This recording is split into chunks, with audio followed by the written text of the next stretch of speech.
भोले गुरुदेव महाराज की जय। हमारे सनातन धर्म के सभी भक्तगणों से निवेदन है कि हमारे सनातन धर्म में गुरुओं की परंपरा बहुत विशेषकर इसका महत्व दिया गया है। जीवन में मनुष्य को गुरु बनाना अति आवश्यक है। कहा है कि गुरु नुगरा मोकू मत मिलो, पापी मिलो हजार, एक नुगरा के शीश पर 100 पापिन को भाग। अर्थात नुगरा जो मनुष्य होता है उसका जीवन व्यर्थ होता है। उसको किसी भी पूजा पद्धति में उसका कुछ भी नहीं लग पाता है। देखो गुरु का, अब गुरु क्या होता है? गुरु होता है कि गुरु कुम्हार शिष्य कुंभ है, गड़गड़ मारे चोट, अंतर हाथ सहारिये बाहर बाहर कर। तो गुरु का जो स्वरूप होता है वो एक कुम्हार का स्वरूप होता है। जैसे कि मनुष्य जीवन ये भी एक गंदी मिट्टी से बना हुआ है। किसी संत ने कहा है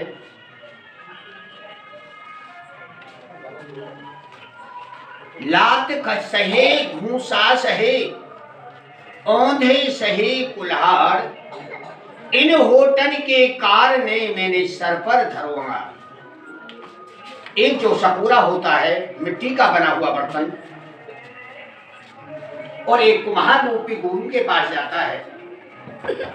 वो किसी भी खेत के लाने से मिट्टी से नहीं बन सकता। वो तालाब की मिट्टी से ही वो सपूरा बन के तैयार होता है। और जब एक गुरु के हाथ में पड़ जाता है तो सपूरा कह रहा है इस बात के लिए कि मैं अपने गुरु के मैंने कितना कष्ट सहा है कि लात सहे घूसा सहे, औंधे सहे कुल्हाड़, इन होटन के कार ने मैंने सर पर धरोगा। तो जब पक्के तैयार होता है, कच्ची मिट्टी का बर्तन है, उसी कच्ची मिट्टी के बर्तन में अगर आपको कुछ दिया जाए खाने के लिए या पीने के लिए, तो आप उसको पी नहीं सकते हैं, न खा सकते हैं। और जब गुरु रूपी परमात्मा के संगत होता है तो वो ही पक्के आ जाता है, और वो ही नाना प्रकार के रूप में हम उसको चाय पीते हैं, दही खाते हैं, लस्सी पीते हैं, उसको कितना प्यार से पीते हैं और इसकी कोई घृणा नहीं होती। ऐसे ही ये मनुष्य का जो मानव शरीर है ये उसी मिट्टी से बना हुआ है, गंदी मिट्टी से। और जब गुरु रूपी दरबार में पहुंच जाता है तो उसकी निर्मल काया हो जाती है। और निर्मल काया होने के बाद में और जो है वो सबके माननीय और सबके अधिकार में आ जाता है। जैसे ये घड़े का भी रूप वही है। देखिए घड़ा भी वही मिट्टी का बर्तन, वही तालाब की मिट्टी, शहर हो ग्राम हो, बह के पानी सारा उस तालाब में इकट्ठा होता है। उसी मिट्टी से कुम्हार उस घड़ा को बनाता है, और उसी घड़ा को जब कुम्हार रूपी गुरु के पास पहुंच जाता है और उसको पका के और तैयार करके और जब उसको दिया जाता है तो उसमें हमारे 33 करोड़ देवताओं का वास किया जाता है। जैसे कि हम घट रखते हैं, कलश स्थापना करते हैं, भागवत में कलश स्थापना करते हैं, देवी माँ के यहाँ कलश स्थापना करते हैं। तो नाना प्रकार से हमारे इस शरीर रूपी झंझट से,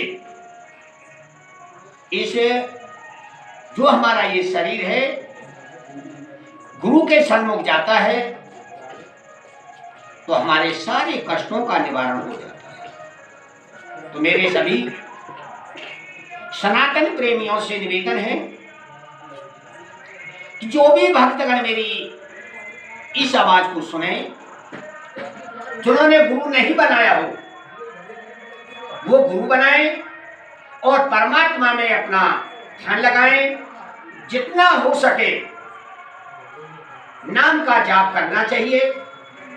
जो गुरु मंत्र दिया जाए आपको, उस गुरु मंत्र का जितने से जितना आप नाम करो, कुछ नहीं जाएगा आपके साथ में। लाखों करोड़ों धन कमा लीजिए, कोठी बंगला गाड़ी घोड़ा कितना भी आप अपने लिए बना के तैयार कर लीजिए, कुछ साथ नहीं जाएगा। जाएगा सिर्फ परमात्मा का नाम। जो गुरु ने आपको नाम दिया है, जो गुरु ने मंत्र दिया है नाम का, वही आपका जाएगा। और उसके लिए आपको बैठते उठते चलते सोते परमात्मा के नाम का स्मरण करना है चाहिए। ये हमारे सनातन धर्म हिंदू परंपरा की संस्कृत भाषा का ये मूक उद्योग है। भगवान राम अवतार लिया, भगवान राम भी गुरु के सन्मुख गए, उन्होंने भी गुरु बनाया। आवश्यकता क्या थी? वो तो स्वयं भगवान थे, फिर उन्होंने गुरु क्यों बनाना पड़ा? इन्होंने दर्शाया है कि हमारे सनातन धर्म में गुरु बनाना बहुत आवश्यक है। जो भी हम दान पुण्य धर्म जितना भी करते हैं, ये सब हम करेंगे, उसका फल हमें जब ही मिलेगा जब हम गुरु बनाएंगे। गुरु बहुत आवश्यकता है। हमारे 24 अवतार हुए हैं सनातन धर्म में। 24 ही अवतारों में गुरु का ही उल्लेख सबसे ज्यादा दिया। तो मेरा सभी भक्तगणों से निवेदन है,